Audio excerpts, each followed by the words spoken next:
right, so I want to share my favorite iced coffee, and I've shared this before, but I am going to recycle it because it is so my favorite.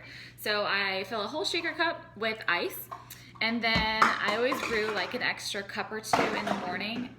Excuse Hudson as he tears apart the entire cabinet of Tupperware, but I always make an extra cup or two so that I can let it just be cold and sit in the carafe, after it closes, after it turns off. And so it's filled with ice, and I just kind of cover the ice with the coffee. This is my favorite creamer. This is kind of like my treat, if you will. It's a little bit more sweet than an unsweetened almond milk, and it's a little bit creamier, obviously, because it's creamer. So this is the Silk Almond Milk Creamer, and it's the vanilla one. And so I just pour like, oh, you can't even see my cup, just a tiny bit on the top. That was kind of too much. I was looking in the video.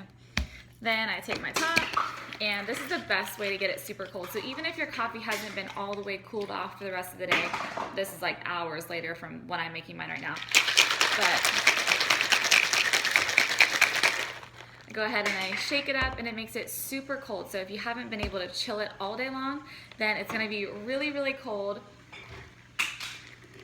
And yeah, it's perfect. So you can really taste the coffee, but it's just like a tiny little hint of vanilla to make it a little bit sweeter. So to me, this is the best treat. And honestly, obviously I love going to Starbucks and I love going to treat myself to coffee, but this is kind of one of my new favorite little treats in the afternoon. So cheers to you, and have a good afternoon, and maybe make yourself a little pick-me-up like this too. Happy Friday.